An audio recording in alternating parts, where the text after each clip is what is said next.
નમસ્કાર વિદ્યાર્થી મિત્રો, એસએન વિદ્યાલયના ઈ લર્નિંગ પ્રોગ્રામમાં હું ફરી એકવાર આપ સૌનું હાર્દિક સ્વાગત કરું છું. વિદ્યાર્થી મિત્રો, અગાઉના વિડીયોની અંદર આપણે ક્વેશ્ચન ટેગ એટલે કે અનુપ્રશ્ન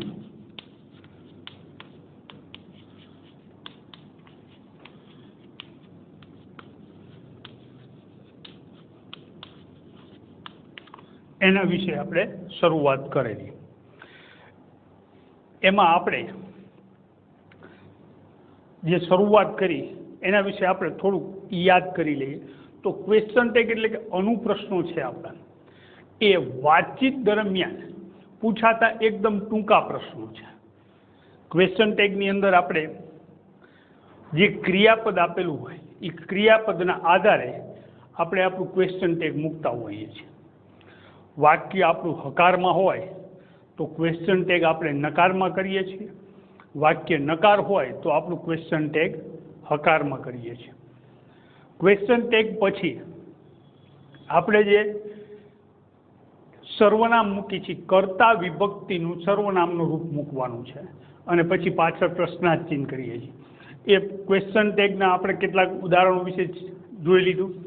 એ પછી ક્વેશ્ચન ટેગની અંદર આપણે સાદો વર્તમાનકાળ, ધ સિમ્પલ પ્રેઝન્ટ ટેન્સ, એના વિશે માહિતી મેળવી કે કારણ કે આપણે સાદા વર્તમાનકાળની અંદર આપણે ક્રિયાપદ આપેલું હોતું નથી, એમ ઇઝ, આર એવું નથી આપેલું હોતું, પણ મુખ્ય ક્રિયાપદનું એસ કે ઈએસ વાળું રૂપ અથવા તો મૂળ રૂપ આપેલું હોય છે.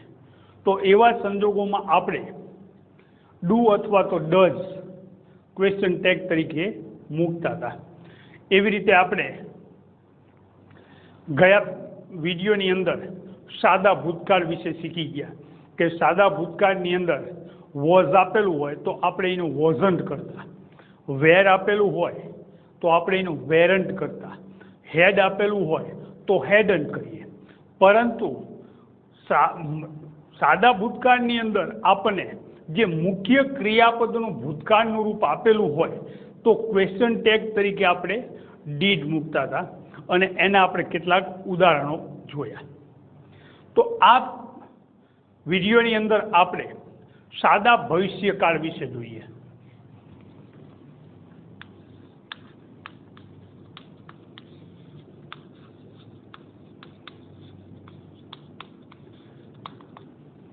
સાદો ભવિષ્યકાળ,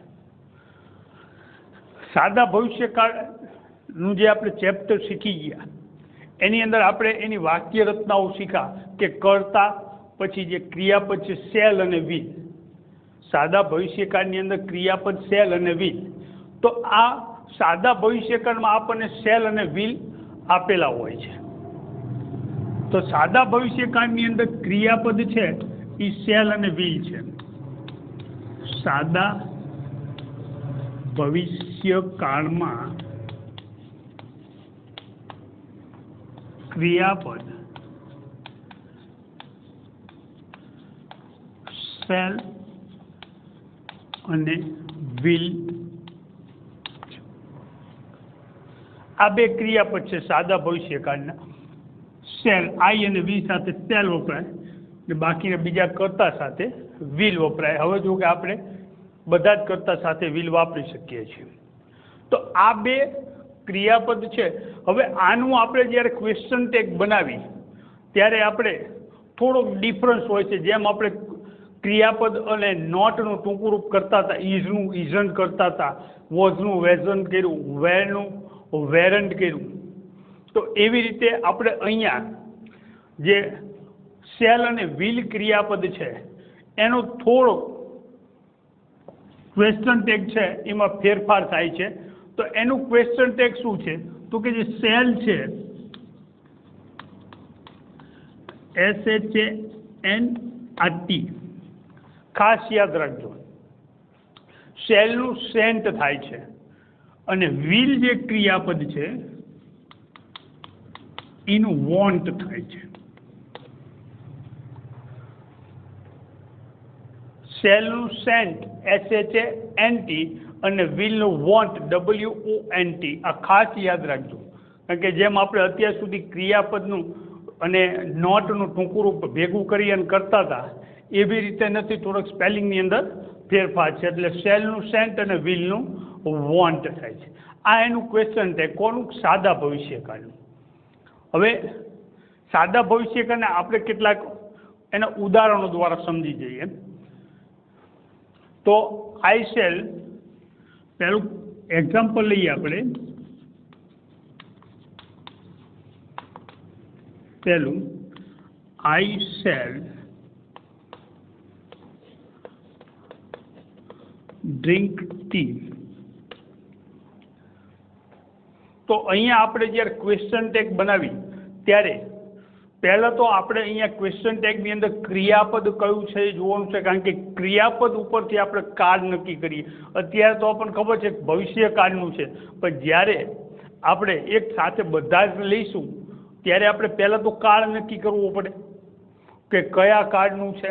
તો ક્રિયાપદ નક્કી કરો, તો ક્રિયાપદ શેલ છે એટલે ભવિષ્યકાળ છે. હવે વાક્ય હકાર છે કે નકાર? કારણ કે આપણે ક્વેશ્ચન ટેગમાં જો આપણું વાક્ય હકાર હોય તો ક્વેશ્ચન ટેગ વિરુદ્ધમાં નકારમાં બને. જો વાક્ય નકાર હોય તો આપણું ક્વેશ્ચન ટેગ હકારમાં બને. એટલે અહીંયા આપણે પહેલાં એ નક્કી કરવાનું વાક્ય હકાર છે કે નકાર. તો કે વાક્ય હકાર છે, નોટ આપેલું નથી, એટલે વાક્ય આપણું કેવું થયું? હકાર થયું. તો હવે આપણું ક્વેશ્ચન ટેગ નકાર બનાવવાનું છે. તો અહીંયા ક્રિયાપદ આપણને શેલ આપેલું છે. શેલ નોટનું ટૂંકું રૂપ શું થશે? SHANT, સેન્ટ. અને હવે કર્તા વિભક્તિ છે એનું સર્વનામનું રૂપ મૂકવાનું છે. તો અહીંયા કર્તા તરીકે આપણને આઈ એ સર્વનામ જ આપેલું છે, તો આપણે બીજું કંઈ કરવાનું નથી, એના એ જ મૂકી દેવાનું છે. અને આઈ વાક્યમાં ગમે ત્યાં લખો, એકલો આઈ હોય એટલે કેપિટલ કરવાનો અને પાછળ પ્રશ્નાર્થ ચિહ્ન. સમજાઈ ગયું? તો આપણે બીજું લઈ, યુ વિલ ડ્રો આ પિક્ચર. યુ વિલ ડ્રો આ પિક્ચર. એક બીજું વાક્ય છે. તો અહીંયા ક્રિયાપદ કયું આપેલું છે? તો ક્રિયાપદ આપણને અહીંયા વિલ આપેલું છે, તો એના ઉપરથી ભવિષ્યકાળ નક્કી થાય છે. હવે વાક્ય કેવું છે? હકાર છે કે નકાર? તો વાક્ય હકાર છે, કારણ કે અહીંયા આપણને કોઈ નોટ કે એવું કંઈ આપેલું નથી. તો હવે આપણે જે ક્રિયાપદનું નોટ સાથેનું ટૂંકું રૂપ લઈશું, વિલ નોટનું શું થશે? વોન્ટ. અને પછી કર્તા વિભક્તિનું સર્વનામનું રૂપ. તો અહીંયા આપણને કર્તા યુ એટલે કે સર્વનામ જ આપેલો છે, તો સર્વનામ આપેલું હોય તો આપણે એના એ જ લખવાનું છે ને પાછળ પ્રશ્નાર્થ ચિહ્ન. સમજાઈ ગયું? એકદમ સહેલું છે. તો આગળનું એક વાક્ય લઈ કે Vishal shall not buy a new scooter. Vishal shall not buy a new scooter.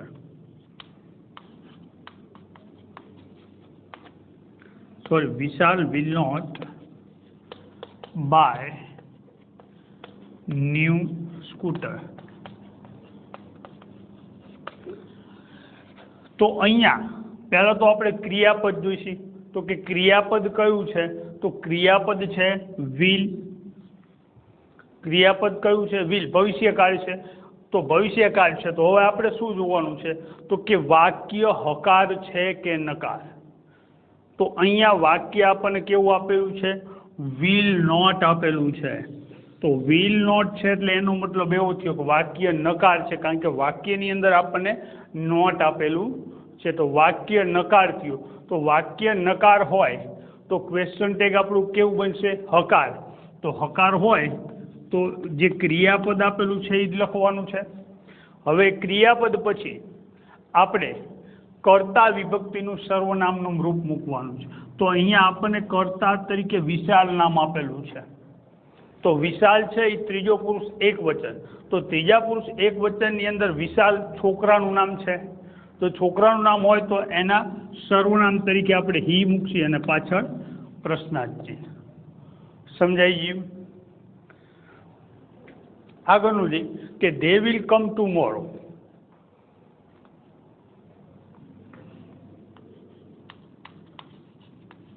They will come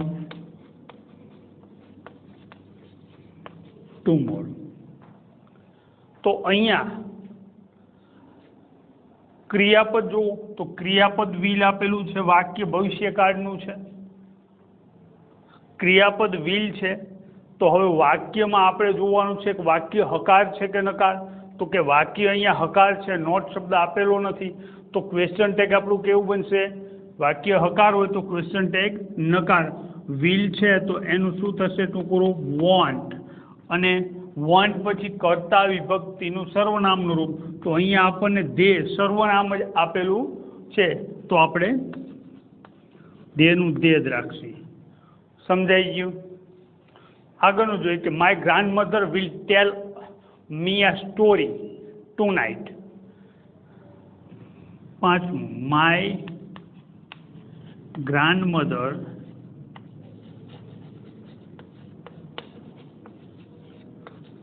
will tell me a story tonight. My grandmother will tell me a story tonight. તો અહીંયા ક્રિયાપદ કયું આપેલું છે? તો કે ક્રિયાપદ will આપેલું છે. તો will ક્રિયાપદ છે તો આપણે એનું ક્વેશ્ચન ટેગ બનાવવા માટે વાક્ય કેવું છે? હકાર છે કે નકાર? તો કે વાક્ય હકાર છે. તો વાક્ય હકાર હોય તો આપણું ક્વેશ્ચન ટેગ બનશે નકાર. તો વોન્ટ, વિલ નોટનું ટુકડું વોન્ટ. અને હવે કર્તા વિભક્તિનું સર્વનામનું રૂપ. તો અહીંયા કર્તા કોણ આપેલું છે? My grandmother. ગ્રાન્ડમધર એટલે દાદી. તો કર્તા ત્રીજો પુરુષ એક વચન થાય. ત્રીજા પુરુષ એક વચનમાં ગ્રાન્ડમધર એટલે દાદી, સ્ત્રીલિંગ નામ છે. ગ્રાન્ડમધર દાદી સ્ત્રીનું નામ છે તો એના માટે સર્વનામ શું આવશે? સી અને પાછળ પ્રશ્નાર્થ ચિહ્ન. સમજાઈ ગયું?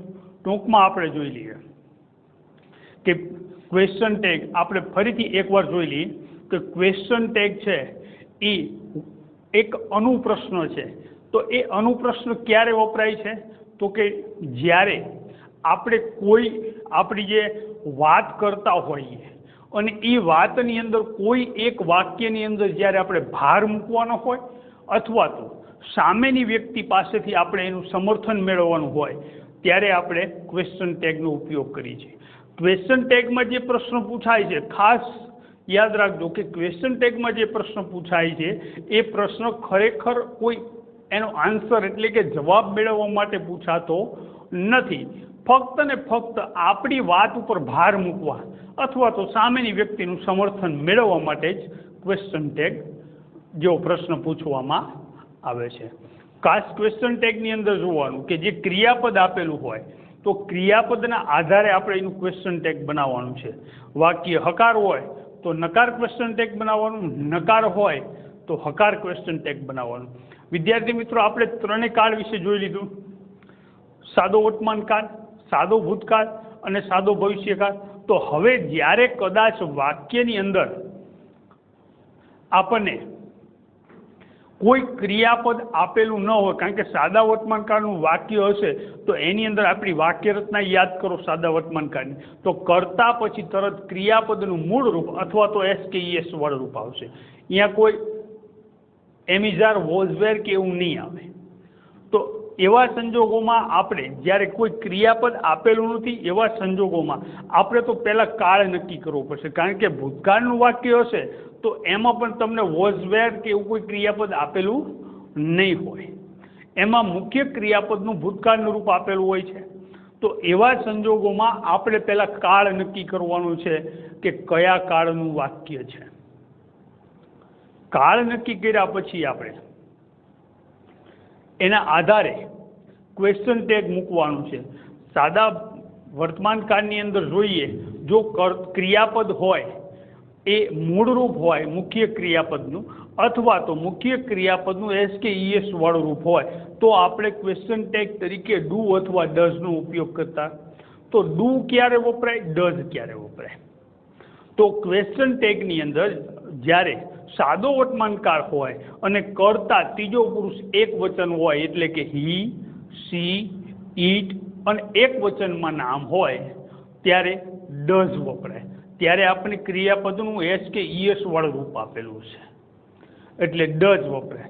પણ કર્તા તરીકે ત્રીજો પુરુષ એક વચન ન હોય એટલે કે કર્તા તરીકે આઈ, વી, યુ, ધે અને બહુવચનમાં નામ કર્તા તરીકે આટલા હોય ત્યારે તમને વાક્યમાં ક્રિયાપદનું મૂળ રૂપ આપેલું હશે અને એનું ક્વેશ્ચન ટેગ આપણે ડુ થી કરીશું. અને જો તમને ક્રિયાપદનું ભૂતકાળનું રૂપ વાક્યની અંદર આપેલું હોય મુખ્ય ક્રિયાપદનું તો એનું ક્વેશ્ચન ટેગ આપણે ડીડ કરશે. ખાસ યાદ રાખજો વિદ્યાર્થી મિત્રો, સાદા ભવિષ્યકાળમાં ક્રિયાપદ શેલ અને વિલ છે તો શેલનું સેન્ટ એનો સ્પેલિંગ યાદ રાખજો, વિલનું વોન્ટ એનો પણ સ્પેલિંગ યાદ રાખજો. આ બે થાય છે. હવે આજે ખરેખર જે આપણું ક્વેશ્ચન ટેગ છે એ ક્વેશ્ચન ટેગ એ નકાર વાક્યનું સહાયકારક ક્રિયાપદનું અને હકાર વાક્યનું સહાયકારક ક્રિયાપદનું આપણે એની વિરુદ્ધમાં એટલે કે વાક્ય નકાર હોય તો આપણું ક્વેશ્ચન ટેગ આપણે હકારમાં કરવાનું છે અને વાક્ય હકાર હોય તો આપણું ક્વેશ્ચન ટેગ નકારમાં કરવાનું છે. ખાસ યાદ રાખજો. થોડાક અગાઉના આપણે ઉદાહરણો દ્વારા આપણે જોઈએ કે હું એમ કહું કે આપણે કાર્ડ જોઈ અને ક્વેશ્ચન ટેગ બનાવવાનું છે વાક્યની અંદર.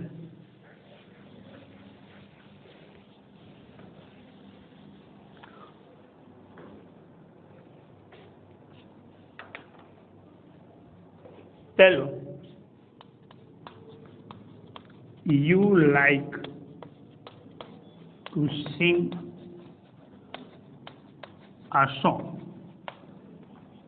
હવે અહીંયા આપણને અત્યાર સુધી તો આપણે શું કે કાળ વાઇઝ ભણ્યા ત્યારે આપણને એવી ખબર હતી કે આ સાદા વર્તમાનકાળનું છે, સાદા ભૂતકાળનું છે, સાદા ભવિષ્યકાળનું છે એની ખબર હતી. પણ અહીંયા હવે બધા આવશે ત્રણેય ગમે તે કાળનું આવે તો પહેલાં આપણે કાળ નક્કી કરવો પડે. તો કાળ નક્કી કરવા માટે હંમેશા ક્રિયાપદના આધારે કાળ નક્કી કરવાનો છે આપણે. તો અહીંયા વાક્યમાં ક્રિયાપદ કયું આપેલું છે તો કે લાઈક. તો લાઈક છે તો એ લાઈક મૂળ રૂપ છે કે કયું રૂપ છે તો કે લાઈક ક્રિયાપદ મુખ્ય ક્રિયાપદનું મૂળ રૂપ છે. તો મૂળ રૂપ કયા કાળમાં આવશે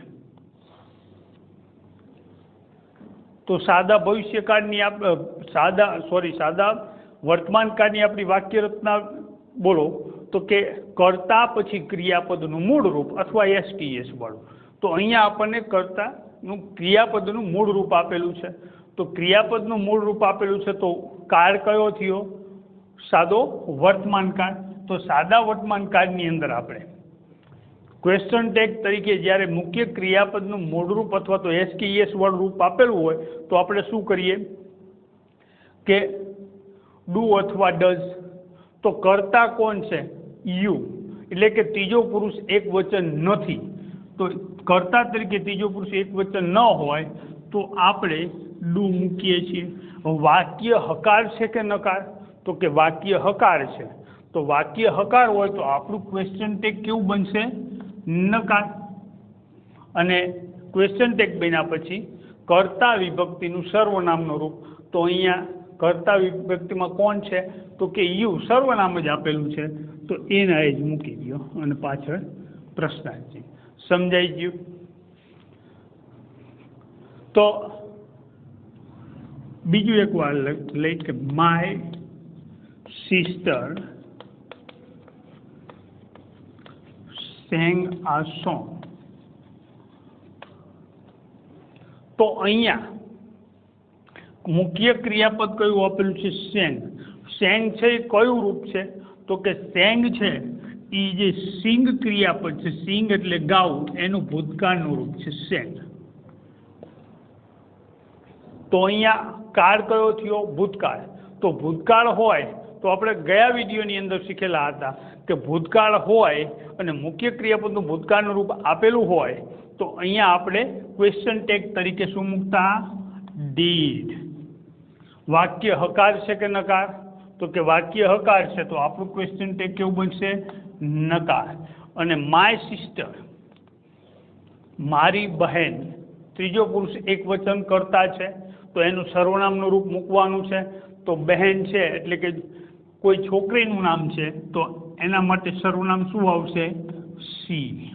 તો સમજાઈ ગયું વિદ્યાર્થી મિત્રો? તો આગળના વિડીયોની અંદર આપણે આના કેટલાક ઉદાહરણો છે એ ઉદાહરણો આપણે જોશી. ત્યાં સુધી આની પ્રેક્ટિસ કરો. આવતા વિડીયોની અંદર ફરીથી આપણે ક્વેશ્ચન ટેગના થોડાક મુદ્દાઓ સમજી અને એને કેટલીક એક્સરસાઇઝ દ્વારા આપણે કેવી રીતે ક્વેશ્ચન ટેગ મૂકવું એ જોશે. ત્યાં સુધી નમસ્કાર.